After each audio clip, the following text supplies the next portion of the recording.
Hi, everyone. It's so exciting to be with you this morning to get the chance to talk about books and texts that we can support our children in accessing.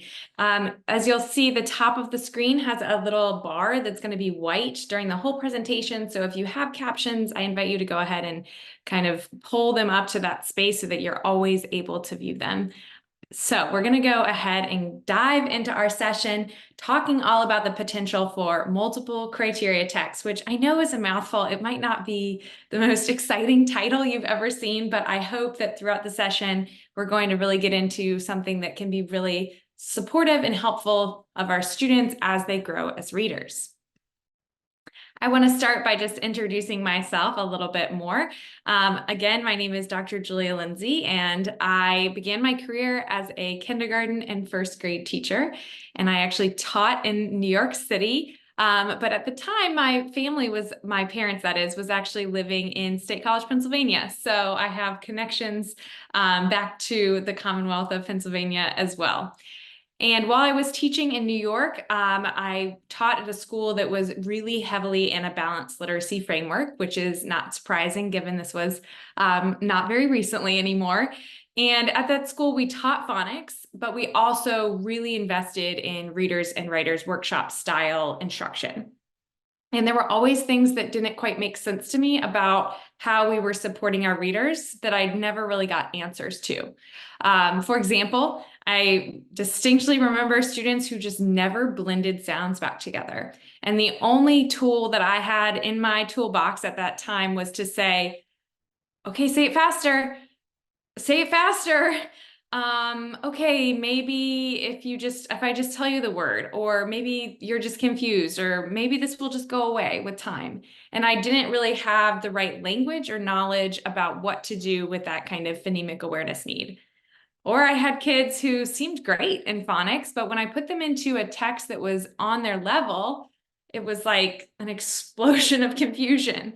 And oftentimes they would really get stuck on a word or two that I had no idea how to help them through because I would sound it out myself and I would say, well, you don't actually know any of those sounds yet. So I don't really have anything to tell you other than, hey, here's what this word is. So I had all of these questions kind of swirling about, well, how do you actually get kids to read words? And how do we make sure that they can really do this? And it didn't feel like folks around me had the answers to those questions. I got a lot of PD and I had an instructional coach in my building and I even got a master's degree, but still, I really didn't get those answers. And so I decided to get my PhD at the University of Michigan. And I was pretty shocked when almost immediately there was all of this knowledge kind of unearthed for me. It was like I had stepped behind a veil and suddenly discovered all of this information. And so that was both exciting and very upsetting to realize that there was so much information that I could have been accessing. And so as I continued on that journey in graduate school, I started becoming really invested in understanding the text that we were using for children's early reading development, and also developed and researched how we could create texts that were both decodable and were thinking about supporting other aspects of children's literacy development as well. And along that line, I was also doing research on foundational skills instruction more broadly, and was also sharing what I was learning with other educators around the country and indeed now around the world. And so I wrote this book, Reading Above the Fray, that's published by Scholastic, and it's part of that Science and Reading in Practice line, and have been honored to then be able to partner with districts, teachers, and other educators across the US and Canada primarily to talk about how do we make reading work? How do we make sure it's more efficient and effective? And yes, indeed, it is still very, very joyful to make sure that everybody is getting what they need to become great readers. So today we're really going to be diving into this conversation about text, and I'm hoping that we'll add a little bit of extra clarity, but also extra complication to some of the conversations about texts, because these are really important tools in supporting children along their reading development. So I want to share with you some things that we know from research about how texts are complex and how we can make them accessible for our students, and introduce you to a type of text you maybe haven't heard it before, which is this multiple criteria text. So of course, we're going to start with defining what is a multiple criteria text. And then we are going to get into a little bit of the how-tos. What would this actually look like instructionally? And then I'll talk a little bit about where to go from here. And as I go, of course, if you have questions, please feel free to drop them in the chat. I might not see them right away, but we'll certainly get to them by the end of our session together. All right, so first off, let's start with defining multiple criteria text. So we're going to start from a space of defining decodable texts. Now, decodable texts are texts that have a high level of decodable words or decodability based on a phonics scope and sequence. Sometimes we can think about decodable text as being based specifically on the reader. We can say, well, this is or isn't decodable based on the reader. But generally speaking, when we're talking about looking at kind of publishing and looking at getting a text set for our classroom, we're going to start by using our phonics scope and sequence as a proxy for students' knowledge of words. And so many of us are probably familiar with or even use decodable text in our classroom. And so these texts are basically just texts that were written in a really controlled way. You might write a text and make sure, okay, I'm only going to include vocabulary that I think a first grader would know. That would be one type of control that an author could bring to a text. Decodables are just texts that an author says to themselves, or maybe somebody tells them, okay, we're only going to use words that include phoneme-grapheme relationships that have been studied in phonics up to this point, or of course, as I said, that this child definitely knows. So these texts have obviously been studied in research, although maybe not as many studies as you might think. It's a relatively small research base, and that's going to be true across this conversation that we're having about text. Texts are less studied and less understood than some of the other areas of reading instruction and reading development. We just simply don't have the same depth of research studies on exactly where in development certain texts fit, and tons and tons of deep research to look at around these specific text types. But the research that we do have on decodable text shows us some very powerful things.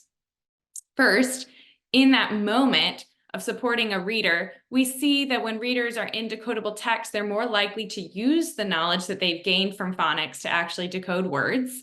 They're less likely to need their teacher to tell them what the word is because they're using that phonics knowledge to figure out what the word is instead of having to guess or estimate or hope that if they look at your face long enough, you're going to tell them that word. And all of that together means that in decodable text, readers are more likely to be accurate as they're reading. And of course, that's going to support their ability to be fluent and comprehend that particular text. And over time, we see that decodable texts are going to support children in achieving greater reading proficiency than if we use other types of text at this early stage in development. And that's because, of course, they're giving kids the ability to practice this most critical skill, decoding words in context, giving children the ability to develop that strong orthographic knowledge, understanding how words spelling connect to word pronunciations and sounds connect to meaning. And they're able to develop deep knowledge of these words so that they are galvanizing their long-term reading development. So they are really powerful because they let us decode. They let us use the most reliable, efficient route to figuring out what a word is, the route that is most likely to lead to automatic memory, which means we're leading to fluency, and we're going to create something that we call a strong reading backbone. And we see this in research on decodable texts.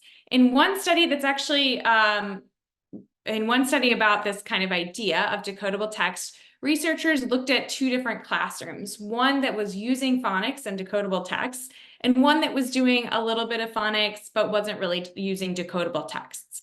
And they looked at children across this first year of learning to read. And they saw at the end of the year, these kids were really different when they were in texts. The children who were in a decodable text classroom got to the end of the year, and when they were in any book, and they were coming up to a word they didn't know, they tried to decode that word. Now, that by itself is not that interesting sounding unless we connect that to this cycle. So children who were in that decodable classroom came up to a word they didn't know, tried to decode it. That means that they were using the most reliable, efficient route to figuring out what the word was. That's because words are just the letters that make them up. They were also using the route that's the most likely way to lead to automatic memory of that individual word. Research estimates that between 1 and 8 attempts at decoding a word is going to start creating that orthographic map, that map of spelling, pronunciation, and meaning that allows you to then recognize a word automatically on sight. And of course, as we develop more and more words that are sight words, ones we can read automatically because we've decoded them, we are then able to read fluently and save our cognitive resources for comprehension. Unfortunately, though, those children who were in another classroom who didn't have as much phonics and didn't have as much decoding practice actually came up to words and texts, and instead of trying to decode them, they would try to guess at them or estimate the words in some other manner. That means that they were not using a very reliable, efficient path that was not likely to lead to automatic memory of those words. That means that they will be less likely to be fluent in text and less likely to comprehend text. And taken over time, that means that those children are less likely to be successful, motivated readers who are able to engage in any text that they want to or that they need to for whatever purposes they're encountering. So over time, this ability to practice decoding changes how readers are going to engage with texts. In other words, the simplest why of decodable text is that if we want kids to practice decoding, we have to give them books with words that they can decode. And we have to help them get on this cycle where they are going to try to decode words. And over time, that ability to decode words is going to actually expand for many children beyond just their explicit phonics knowledge in what we call self-teaching. But did you know that research doesn't actually have an answer for how decodable a text needs to be to support decoders, especially at different phases along decoding development? At this point in time, we actually do not have a bar for, okay, if you just started decoding, you need to have 100% decodable words. If you're able to do this, this, and this, maybe you can read 80% decodable words. If you're able to do this, this, and this, we actually don't even need to measure the decodability of the text anymore. You should just be worrying about other things. Unfortunately, we really do not have research that points to answers along that spectrum. And this is, of course, sorely needed. But we know that there is something going on here where we start with sound spelling knowledge. We start with learning B spells B, and then we work on decoding those that letter within individual words, bad, bag, and we practice working with individual words. And then we practice decoding within decodable text where we're getting tons and tons of at-bats to decode words in a sentence and connected sentences that make sense. And then eventually we bridge over to this ability to recognize words in authentic texts. And that means that we're reading words in books that were not written with this strict level of control where the author said, I'm only going to write words in this book that are decodable at this phase in phonics. Now, interestingly, that doesn't necessarily mean that the words are not decodable. A lot of times, once we get to a certain level of phonics knowledge, we can consider most, if not all, words decodable. But it means that we are not thinking about that as we write, and we're not setting that as an instructional target. So we start out with this on this bridge with that explicit knowledge of individual sounds. We move into practicing with words. We move into practicing within a context. And then one day we are able to recognize words automatically in authentic texts. But what is this jump? What is this jump that goes from a space where children are in texts that are 100% decodable words and known high frequency words, like this example here of a CVC word decodable that's focused on that medial short E sound. And then a jump up to this kind of passage, which is a mid-first grade oral reading fluency passage. And in this text, you see, wow, we're reading long vowels, we're reading multisyllabic words, we're reading compound words, we're reading a lot of complex vocabulary. And of course, mid-year first graders likely have more knowledge than just CVC word decoding. But we have made a big jump here, not just along the axis of decoding. We've also made a jump here if we look at text complexity through the lens of syntax, as we see these sentences with multiple clauses going on. So when we think about this jump, we need to start thinking about all of the other aspects that go into reading a text. One of the ways we can start thinking about this is by utilizing models of reading like Scarborough's rope that can help us start disentangling all of the elements that go into skilled reading and how some of these do show up in different types of texts. So for example, if we're thinking about that language comprehension strand, all of these elements are going to be enacted when we are reading a complex text. And that also means that those complex texts contain these elements as well.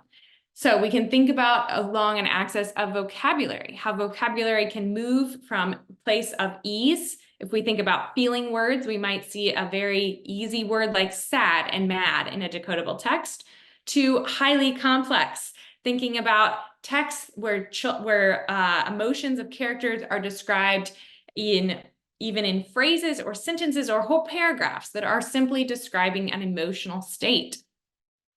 And we can think about that across all of these aspects of comprehension, language comprehension, in addition to those aspects of word recognition.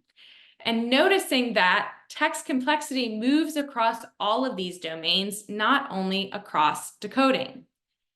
And we know that more than decoding matters across text complexity, and some of the other things that research shows us matter even in the text for our earliest readers also impact our decoding abilities. So first, we see in research that our ability to interact with familiar and concrete words is going to interact with our ability to read a text, especially for young readers. And what that means is that if words are mostly words that a child has never heard before in their oral language, that is going to make it a little bit harder for them to interact with those words while they're decoding. We also see that that kids are supported in their reading with concrete words. So these are words that we can visualize, that we can get an easy image of in our mind. In other words, it's slightly easier for children to interact with texts when they're first learning to read that have words like cat and table and not words like imagination or consciousness. And of course, those are kind of different levels of challenge on a lot of ways, but we're thinking about words that a child could understand readily and that they could develop a picture of as they're reading. And I don't mean a physical picture. I mean that they're able to understand what that word is in their mind's eye. Second, we also see that having some repetition of words or word patterns is also supportive of decoding within a text and therefore fluency. So unlike past types of text that we might have used where we have whole phrases that are repeating, we see that actually what's supportive is repetition of individual words or of the patterns in words. For example, since we know that generally it takes between 1 and 8 attempts at decoding a word to start developing an orthographic map of the word that will allow you to read that word automatically, we would love to see texts that have repetition of individual words so that children can develop proficiency with those words. Second, we know that if we are just teaching children a new orthographic pattern, a new pattern in phonics, like CH spells ch, we want to have a high level of repetition of that particular skill inside of words within texts so that children can develop proficiency with that particular skill and a proficiency in applying it to decode words. The more repetition they have with that skill, the more likely that they are to encounter that in the wild therefore, like in other contexts and other texts, even in their own writing, and that they will be able to utilize that piece of knowledge and that skill. Finally, we see that the grammar of sentences and the syntax does impact children's reading, their decoding, and their fluency, even at these early stages. So we want to see experiences in text where there is natural language and syntax. This is of particular importance for children who are English learners because we want them to be exposed to real English phrases, not to strangely stilted language. And when the language is overly stilted, children might be so focused on trying to make sense of that sort of language that they are unable to put forth most of their effort towards decoding. So when we think about decodability in texts, we actually see that it's beyond just the basics of, does this letter and sound relationship match something I've taught in phonics? But there's other things that we might want to be attentive to within texts. And then, of course, as I said, we also want to move beyond simply thinking about decodability in texts because there is more that we can consider in text complexity as readers grow more skilled. Some of the other things that we know don't necessarily impact decodability specifically, but do support reading overall are things like meaningfulness, ensuring that a text makes sense and holds some sort of meaning. It does not have to be the most deep meaning that you've ever heard of, but if a text is not meaningful at all, it's likely not a very good choice. Second, relevance to the reader. We see that children are going to have differences in their comprehension based on their background knowledge and relevance when engaging with the text. And while we want to expand knowledge in many circumstances, sometimes we want to support pre-existing knowledge. And we want to support readers in experiencing a text that has relevance to their life. Third, the genre and the features of that genre and the way the text is constructed around the genre are going to influence the reading experience, and having different experiences with different genres will change reading development over time, overall. And finally, one piece that is additionally interesting here is what we call cohesion. And this can refer to a few different things. We have this idea of cohesion across a sentence. Is a sentence very straightforward and understandable and connected throughout that sentence? That would be a sentence with high cohesion. Or is a sentence more complex with phrases that are hard to connect because we're using a lot of pronouns? That would be a sentence that might have lesser cohesion. We can also think about cohesion across a whole text. So a text with high cohesion might be a text that is exclusively about features of spiders' bodies that help them adapt to their environment, where each paragraph or each page is simply about spider bodies.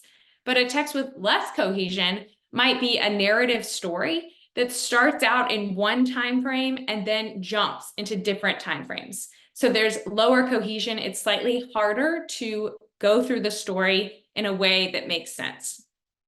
Finally, we can think about cohesion across texts. So you could think about high cohesion as thinking about an experience where children are learning about animal habitats in science.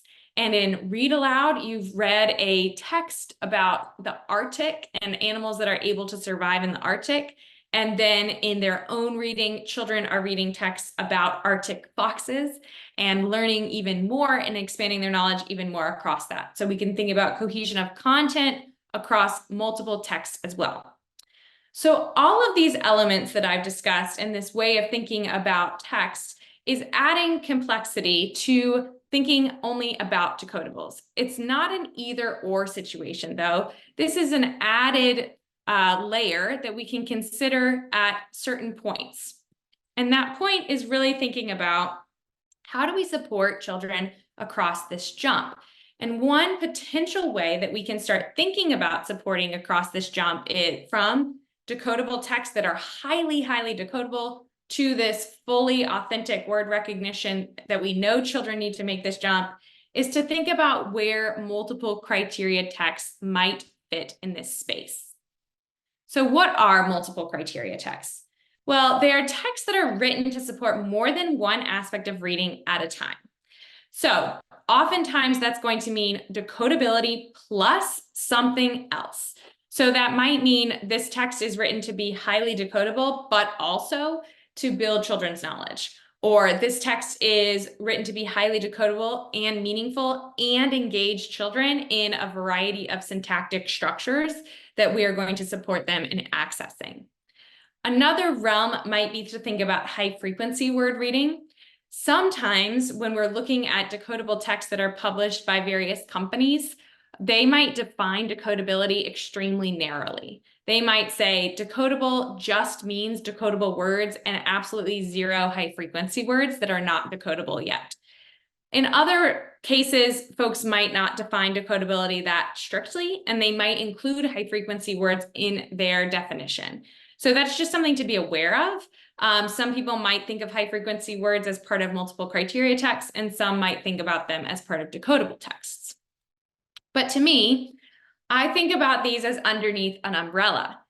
Since we do not have a clear definition of how decodable a text needs to be a decodable text, I actually think we can think about decodable texts as those that have this high amount of control in a word choice based on your graphic phonemic features. And then we have kind of two buckets that we can envision. One, those highly decodable texts that are 95 or even 100% decodable texts. They might include some high frequency words, but they're primarily written with just the goal of decoding. They hopefully have some meaning, but it's not a meaning that you can make much of a conversation out of. And then a separate bucket where we're thinking about multiple criteria texts that are decodable plus other aspects that are going to support readers' development. Now, what is that best plus? What is the best option for looking for texts that have more than just decodability? It's going to be an orientation towards knowledge. And this is one way that we can start supporting children in interweaving their skills and knowledge as they become more skilled readers. So when we think about multiple criteria texts, we think about texts that have this orientation towards decoding and have an orientation towards something else. I suggest that you think about an orientation towards knowledge, in particular across text sets. One of the reasons why we might consider this is by looking at the research on how knowledge influences both fluency itself and also reading development. So the first thing that we know is prior knowledge does improve word recognition and comprehension. So thinking about a comprehensive set of text that is around the same topic and that is supporting of knowledge is going to improve both of those aspects over time. Second, we know again that multiple exposures to words improve word recognition and understanding. So if we're able to construct text sets where children are interacting with similar vocabulary over time, we can be more confident that we're improving their understanding of those words and their ability to recognize them. Third, we actually do know from research that children can build knowledge with conceptually coherent texts. Yes, even young children can build knowledge in sets of texts. Now, of course, this is going to have to be supplemented by knowledge building experiences outside of these small texts that are still controlled for decodability to an extent, but it is entirely possible to support children in building some knowledge. And finally, over time, this combination of supports can and may improve word recognition and knowledge. But you might have noticed, as I've been talking, I've been trying to be careful with my language. And one of the things that you have seen on the screen, and one of the things I hope that I have mentioned is I might say may, or hopefully, or potential. And so I want to take a really key pause here and just lean into this conversation. This session and this idea is really something that I hope that you'll think of about potential, not necessarily something that is 100% sure. And so why is this a potential support? Why is this a potential avenue to explore rather than a certain one? And the reason, of course, is that more research is needed. At this time, this conversation is really about the potential based on theoretical understandings and studies that are adjacent to this understanding. But we do not have a significant number of studies that are specifically exploring this particular idea. So while I want to be able to talk about this and explore this with you, I want to be really clear that what we're talking about is potential. We are not talking about something that is more settled. For example, the idea that phonics instruction improves reading development. That is an idea that we have decades of studies on, hundreds, if not even thousands of studies that show us that that is likely as true as we can get in science. But this is a conversation that is more on the edge of what we're continuing to learn from research.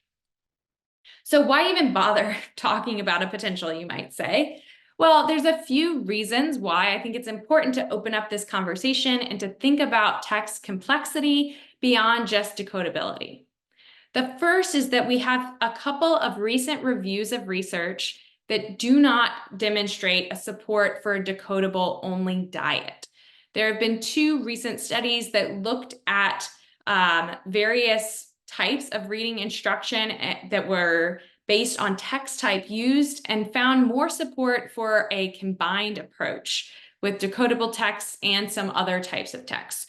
So we need to be attentive towards that research, but also acknowledging that that body of evidence is continuing to grow as more studies are done. Second, I think we need to have a conversation about supporting decoding in more authentic texts. A lot of times when I'm working with teachers in schools, there's a big conversation about how do we get kids from this super controlled decoding experience into texts like those that they're going to see on oral reading fluency measures, even as young as 1st grade. And that's why I use that as an example to start with. It's a big jump if we exclusively are in super 100% decodable texts with very limited syntactic differences with just super simple sentences to get into more authentic text. So what does it look like to start talking about what happens next for students who are beyond those very initial stages of decoding? Third, most decodable research in the past decade or so is actually on multiple criteria texts. Most decodable text research is actually not on decodables that are considered 100% decodable. Indeed, some of the most recent work is specifically on multiple criteria texts. But again, there's very limited number of studies on these particular types of texts. But in these studies, researchers do intentionally design texts that are decodable to a certain extent, but they leave space for some additional words, some additional vocabulary words that can add more meaning or knowledge building into that experience. So even though we might call it under the umbrella of decodable research, some of those studies are actually on multiple criteria texts. And finally, researchers have called for this type of text for many, many years and have discussed a concern that overemphasizing decodables that are really just decodable may lead to some experiences that are inauthentic for children because the inferiority of word choice opportunities when we are only focusing on that particular level of development. Okay, so we're going to take a quick pause and I'm just going to look at the chat really fast. Okay, just to make sure there's no clarifying questions. Great. Okay, so across all of this, we've kind of taken a road through decodable texts and why those are so helpful and why we do not want to ignore them and why we want to support children in utilizing them in texts in classrooms. And then we started talking about, well, but what about this jump that we are seeing from strictly decodable into more authentic texts? And what might it mean to look across all of the strands that we know are going to engage readers in successful reading and think about texts that might support all of those aspects? Now, at this stage, you might have some additional questions about kind of, well, what is a multiple criteria text compared to a decodable? So I just want to clarify a couple things. When we think about a multiple criteria text, one of the reasons why it would still be decodable is because we can say, okay, instead of aiming for a text that's 100% decodable words, A multiple criteria text might aim for 80% decodable words and high frequency words and leave the remaining 20% to be specific vocabulary necessary to create that knowledge building or meaningful context. And now you might say, okay, well, if we're starting to decrease that control, what separates a multiple criteria text from just any old text or from a level text framework? What makes this different? And the difference is the care and the precision with which the author or the publisher is constructing the text. So instead of saying, okay, I'm just going to make a text that's 75% decodable words and then the rest are going to be random, the idea with a multiple criteria text is just like a decodable, every word is chosen purposefully. And so if an aspect of multiple criteria text is decodability and knowledge building, then the remaining words would be selected with extreme care to be words that are necessary to create the right context for children to learn from that text and to create the right kind of syntax to support that ongoing learning. So the difference in what we're thinking about here is how much thought is going and how many criteria are going into specific word selection across each of these areas. And I do see a chat, so I'm just going to question. Researchers do use the term multiple criteria text. That's where I got the term. I actually don't really like it because it's a little bit much, but researchers do in fact use this term, and some have used it for even decades. But again, it's not really one that's used in the field. And most of the time when you're looking for multiple criteria text, you're really looking for decodable texts that are also oriented towards some of these other features. So let's get into a little bit of the how-tos. And if you have additional questions as we're going, please feel free to throw in the chat. All right, so first off, again, to clarify, who might benefit from these texts? We are not necessarily talking about a kindergartner who's just learning how to decode CVC words.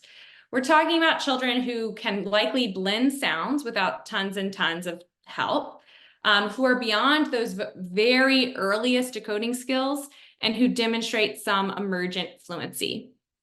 We are not necessarily talking about children who are in a text who are struggling through lots and lots of words, but rather thinking about children who are starting to gain some automaticity with aspects of decoding, but are still certainly adding to their abilities in decoding through phonics lessons and through continuing to need the support of some level of decodability. Another group of kids who might benefit from these texts are children who are English learners and or multilingual learners. And they are likely to be served in these these multiple criteria texts slightly better than some of the other styles of decodable text because they tend to have more natural language and can support vocabulary development more readily. We do need more research on this, but there are several studies looking at supporting multilingual learners within decodable texts that were written to be specifically more meaningful and were not 100% decodable, that do see that, especially combined with an explicit systematic vocabulary instruction, these texts can be supportive. So again, you'll see the hedging language on both of those slides, the might, but that's another group that we might consider utilizing this style of text with. But we are not talking about a kid who gets to a text like the one on the screen and says, I sat on the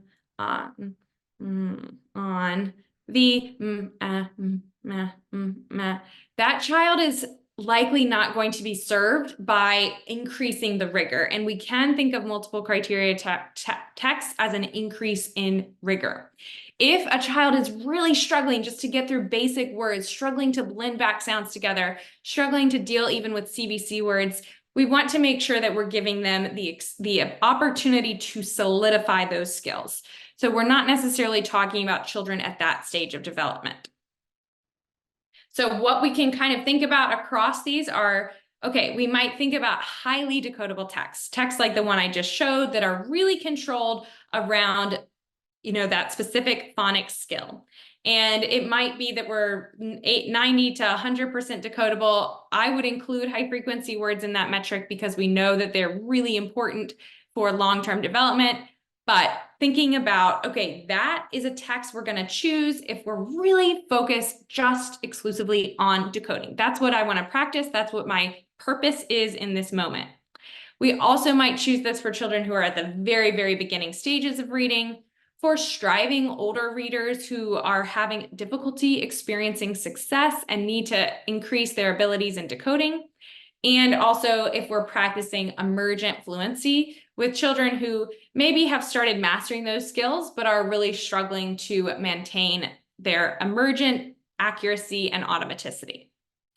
Then we might take a look at something like a multiple criteria text. And these texts might be 70 to 100% decodable, but they are also going to include other features. And we can think of these as that bridge between highly, highly decodable texts and other grade level texts or other authentic texts.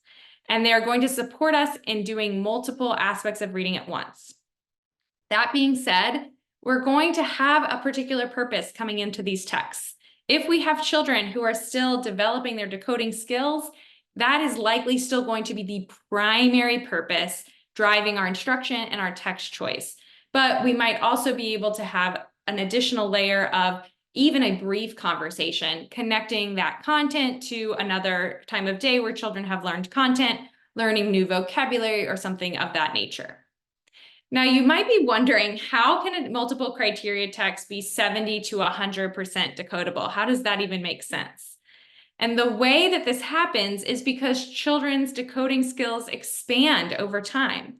So when we look at a text like even Captain Underpants, which is, a second grade or even third grade chapter book, and if we analyze that text for its decodability based on the skills that we tend to teach in phonics in K1 and 2, we would notice that that text is actually almost 100% a decodable text because children have learned so much. So over time, text decodability is actually often going to reach close to 100% simply because children have learned more about decoding.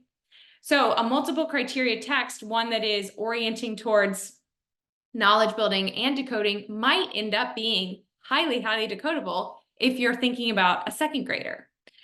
And then finally, our last category would be other texts. And yes, we absolutely want to expose children to other texts.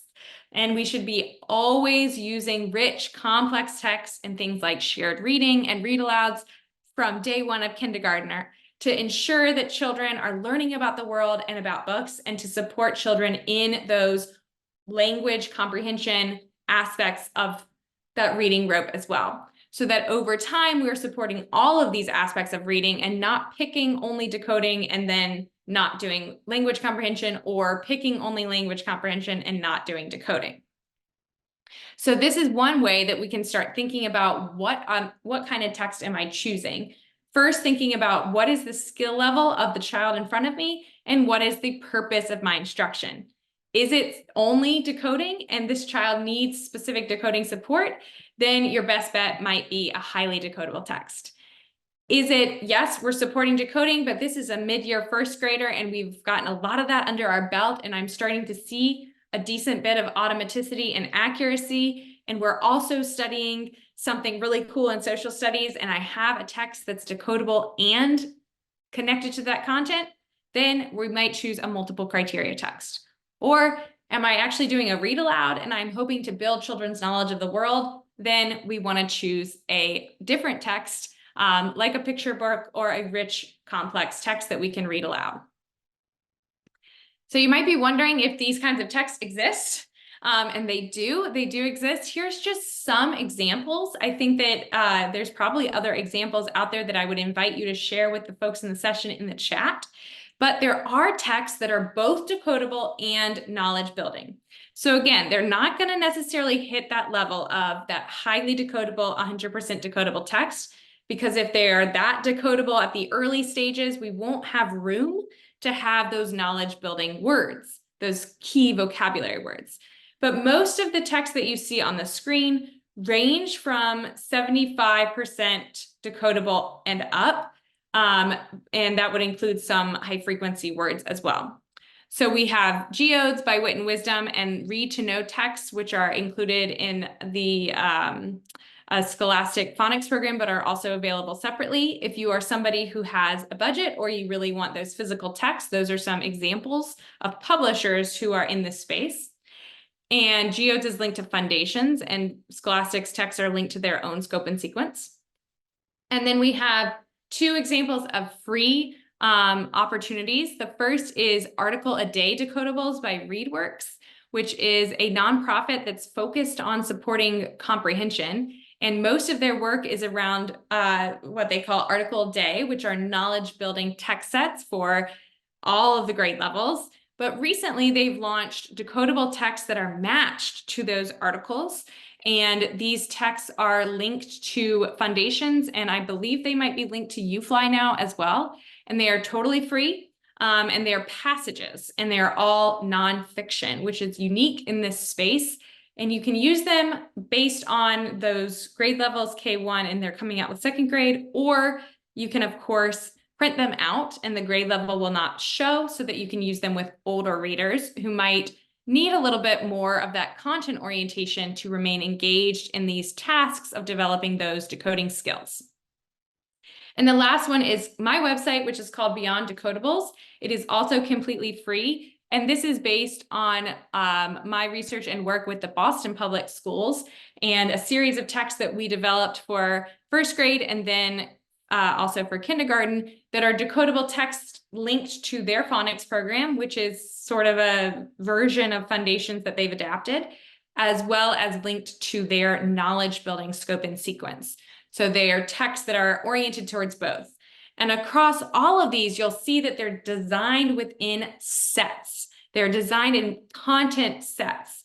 And that goes back to what I had mentioned before, which is that the best add-on to decodability, what should happen next after we've kind of moved beyond that stage of very basic decoding, but we need still support in decoding, is thinking about how we are then starting to build children's knowledge in text. And the best way to do that is through sets that are along the same topic. And then, of course, another option is that you can always write your own text. This is hard, but if you're creative, this is something that you might want to try. You can match your own phonics scope and sequence to your own knowledge building scope and sequence and create some major possibilities for the students in your classroom by creating bespoke experiences for them. So you might have a very particular phonics scope and sequence and a really particular scope and sequence that you're following in read aloud and science and social studies. And so you can actually write your own texts utilizing some of those key content vocabulary words as well as decodable words to create experiences for your kids. And you can even do this even if it's just a paragraph. You can just create a passage as one road into making connections for children between all of these elements. Then you might be thinking about, okay, so we've got these texts now, how do we teach with them? We want to make sure that first we are leveraging this idea of text sets. So we want to maybe connect to content in read aloud or other content areas. Yes, you could even connect to math if you wanted to. You could write some math connected decodable text as well. Then we want to make sure that we have a text that still matches that phonics scope and sequence or emphasizes the need of students. Again, when we're thinking about these texts, we're thinking about their decodable plus. So we don't want to ignore all of those things that we already know about utilizing decodable texts. And we want to make sure that we're still getting that support for decoding.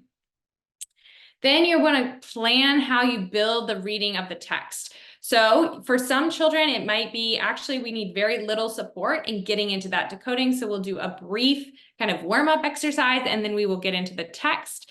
For some children, you might do a much more extensive review of different decoding needs and then get into the text. And of course, for some kids, what you might be doing is ensuring that you're building the right context around the content and making connections with them to vocabulary or to content from another time of day to make sure that they can access the text if that is their larger area of need. We also want to make sure that we're planning clear prompts in what we want to say to children when they come up to a word that is decodable. And then here's the trick: in multiple criteria text, they will come up to words that might not yet be decodable for them. So we need to have clarity and decisions for ourselves about what prompting we're going to use. In the materials for this session, I have a guide about how to prompt kids around those words. Of course, one option is to see if they can make it through. One of the cool things about learning to decode words is that, like I shared at the beginning of the session, children are more likely to try to decode words that are even outside of their range of abilities. And for neurotypical children, that's actually a really important aspect of development that helps them do something that we call self-teaching, that's going to allow them to learn even more words through their reading with your support. But of course, we want to be prepared for kids who are stumbling on those words. So there's some examples of what we can say that is a legitimate use of our time and is a legitimate way to support kids through those words. And finally, we want to create a clear connection to content. You might even have the opportunity to extend vocabulary learning or knowledge, but be brief. As these texts are still decodable, they're not going to be so knowledge rich that they're like reading a amazing text all about something very specific. You're not going to find a text that fits into this category that's like Romeo and Juliet level of depth, but you will be able to find texts where children can have slightly more sophisticated conversations and connections to content. So I want to share a few words from teachers who were engaged in a 6-week pilot study about those read work content-rich decodable texts. So they're decodables plus, they also are connected to content, and those were also connected to knowledge-building read-aloud articles.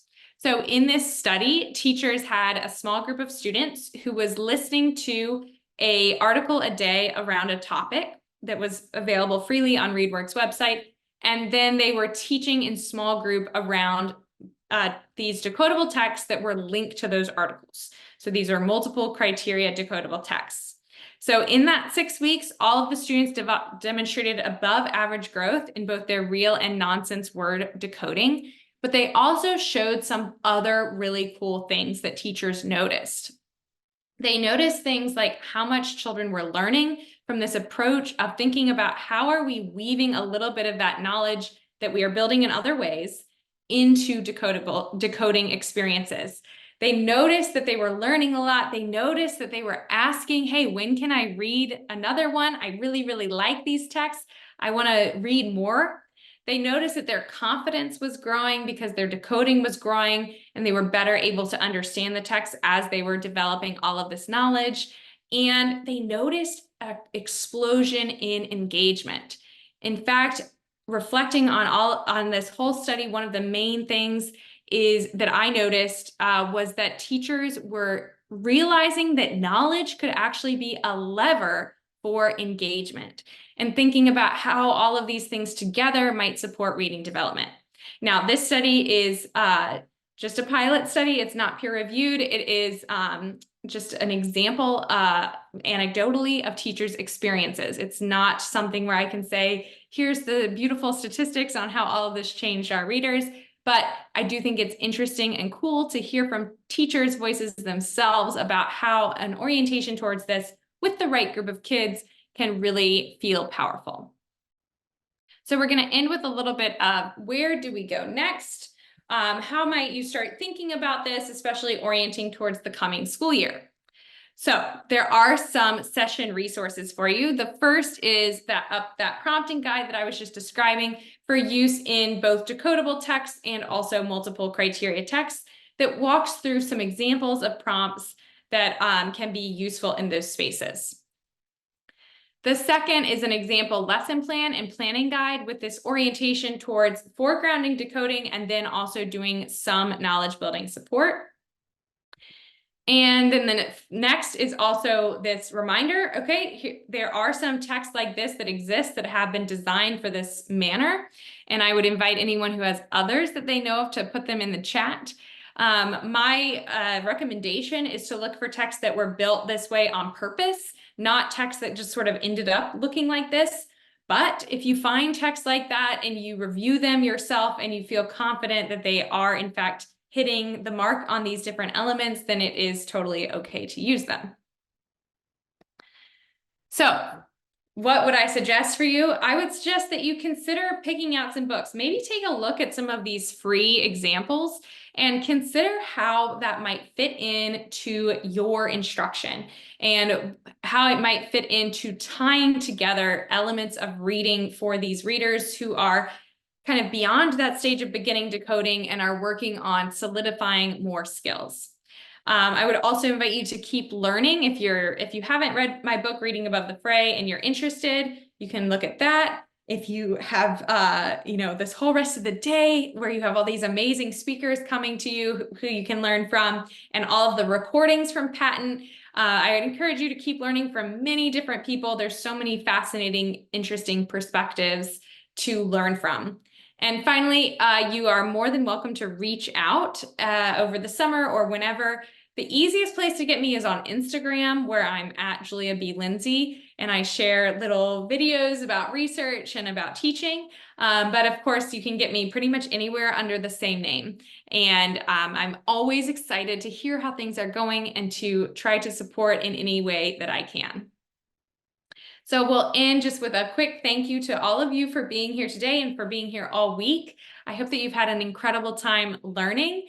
And again, here are all the ways that you can find me if you need me. And I hope that you give this a try and give this some thought over the summer.